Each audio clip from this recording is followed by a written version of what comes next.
For today's video, I want to take a look at the private military company known as the Konni Group. What we're trying to do here is understand the world and the lore of Call of Duty better. We have covered in great detail these stories of the rebooted Modern Warfare series and the Black Ops series from 61 to 1984, as well as Call of Duty Ghosts. We have also looked at the history of the Shadow Company, the ULF, and Las Almas Cartel, and today we are covering the Konni Group. Thank you for joining me, and let's begin. The Konni Group was founded sometime in 2018 and created as a Russian private military that would eventually turn ultra-nationalist. But before that, the PMC would be generally made up of former Spetsnaz operators who were elite soldiers and former Soviet republics. A lot of these men were also part of the special forces units in Russia. The group was never all that big and all that powerful, but much of that changed in 2019.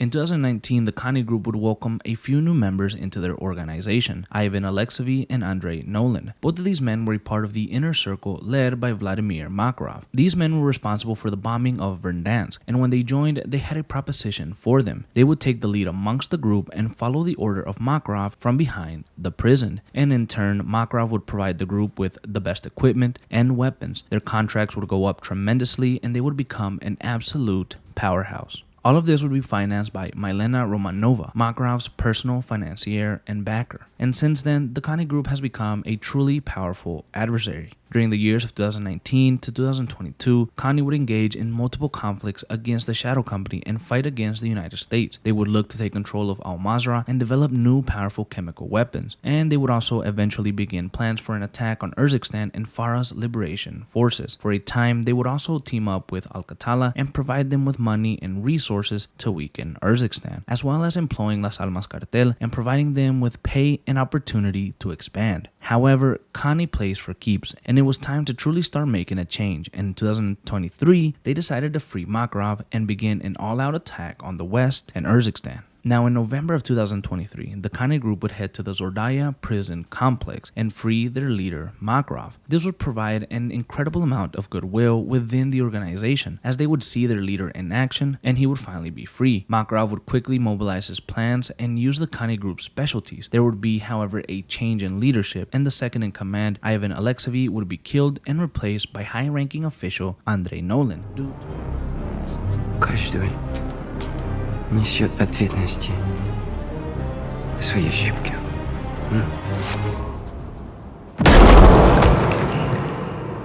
Due to a miscalculation of the former second in command. This would show the Konni operators that mistakes can indeed be costly. Makarov would split the group into two and send a couple of units to Urzikstan's port, where they would be successful in stealing 3 American missiles, and the second unit would head over to a nuclear plant north of Urzikstan, where Konni members would be sending chemical gases that were remnants of Barkov's original plans. However, this unit would face resistance from Task Force 141, and though a few members of the Konni Group died in the end, this was an overall successful operation as they would steal the gases. Sometime later, the Konni Group would take over an abandoned bunker in Urzikstan and mix the missiles they stole with some of the chemical gas they stole, and post ULF posters and flags everywhere. The point was to frame the ULF as terrorists and make them enemies of Russia. The Konni Group would launch 3 missiles to cause massive panic. However, one of these missiles would be stopped by Task Force 141. However, the other 2 would be launched and hit the Russian Arklov military base, causing 158 deaths and over 200 injuries. While this was going on, Makarov and high-ranking members of the Konni Group infiltrated a plane flying over Urzikstan that was carrying Russians and other civilians on board. Makarov would put a suicide vest on an ex-member of the ULF and try to pin this terrorist act on Farah and Urzikstan. This off me, you fucking son of a bitch! Shh. You will be a hero for what you're doing here, Samara. No one will believe you. I am not a terrorist. No. You're a citizen soldier inspired by Farah Karim to fight Russia. You're a freedom fighter. You're Russian. This plane is full of Russians. How could you kill your own people? No, I'm not killing them. You are.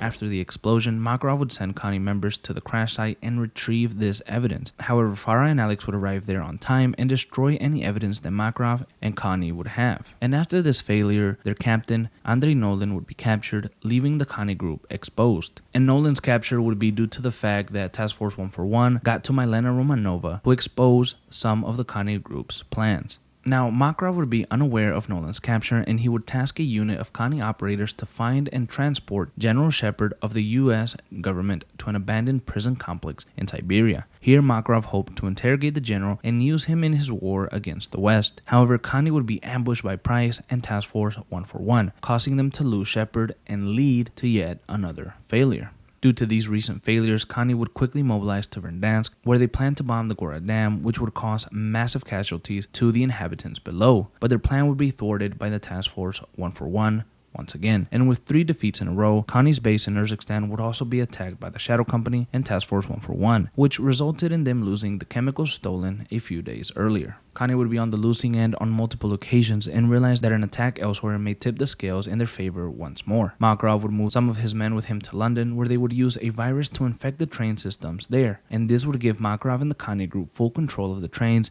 and their routes. After successfully uploading the virus, Makarov and other members of Konni would enter the Channel Tunnel. Konni Group also had bombs placed inside the tunnel filled with chemical gas, and Makarov would be informed that Price and Soap were spotted nearby trying to deactivate the bombs. Makarov saw this as an opportunity to kill Price and weaken Task Force 141 tremendously. Makarov would ambush them and wound Soap and Price. Here, Makarov would deliver a message to Price and attempt to kill him. However, Soap would interfere, and the Konni Group commander would shoot him through the skull. Konni and Makarov would be forced to retreat when the remaining members of Task Force 141 arrived. Following this attack, Makarov would mobilize his Konni forces back into Urzikstan, and here they would build strongholds to take and maintain control of the city of Zaravan. However, they would face some resistance from the Shadow Company and the ULF.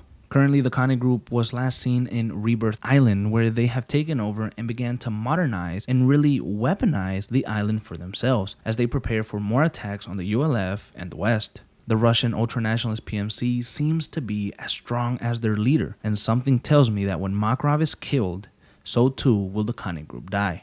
This has been the history and the current story of the Konni Group.